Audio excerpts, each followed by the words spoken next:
Well, imagine rushing your child to the doctor because of a medical emergency and then being told you'll have to go elsewhere because the doctor has an issue with one of your relatives. A southern Alberta couple is claiming that's just what happened to them earlier this month. As Terry Vogt reports, Dan and Carolyn Stefan have filed a complaint with several bodies, including the College of Physicians and Surgeons of Alberta. The concerns that I bring up are grave concerns. Dan Stefan says the nightmare began when their 7-month-old daughter's Serenity began showing minor symptoms of illness and loss of appetite. They set up a doctor's appointment for the next day, but by then her condition had worsened.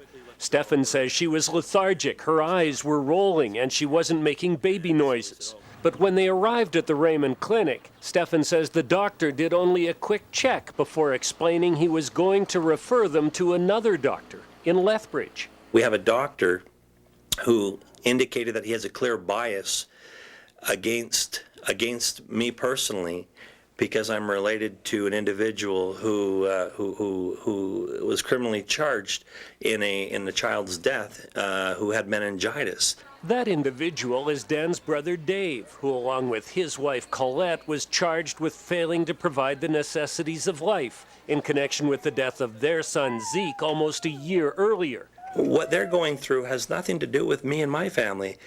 So why is that being brought into the critical care of my small children, which very narrowly almost cost my daughter her life? Stefan says they were referred to a different doctor in Lethbridge, 30 minutes away. During that trip, Serenity took another turn for the worse, falling limp and unconscious. Dan says he called 911 while his wife worked to keep Serenity's airway open in the back seat. They met an ambulance near the airport. It crossed my mind, this is the nightmare that my brother went through. The EMS crew was able to stabilize Serenity, and she was taken to the Chinook Regional Hospital. But for the family, the nightmare wasn't over yet.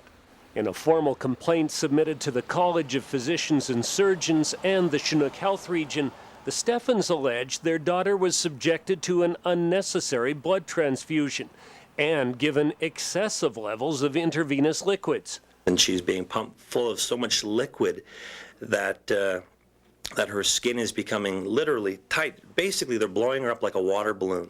As Serenity's condition continued to deteriorate, she was eventually flown to the Alberta Children's Hospital in Calgary, where treatment was scaled back to just antibiotics. And within literally 24 hours, the child became well again.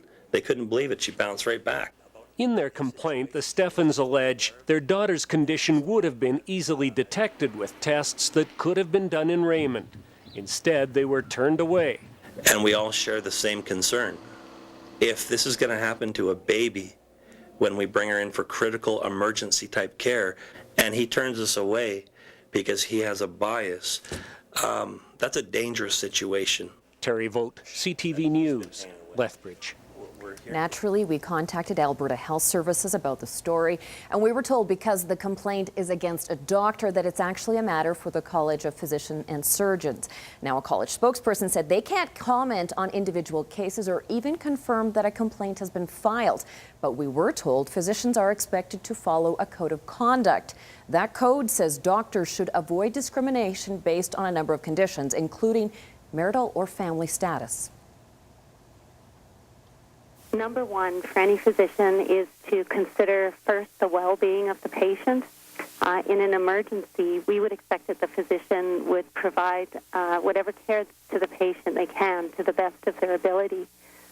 That may mean sometimes referring a patient to another center if the appropriate care isn't available locally. But if a patient feels that they have been discriminated against, we do encourage them to contact the college. The Raymond Health Clinic declined to comment or respond to the allegations.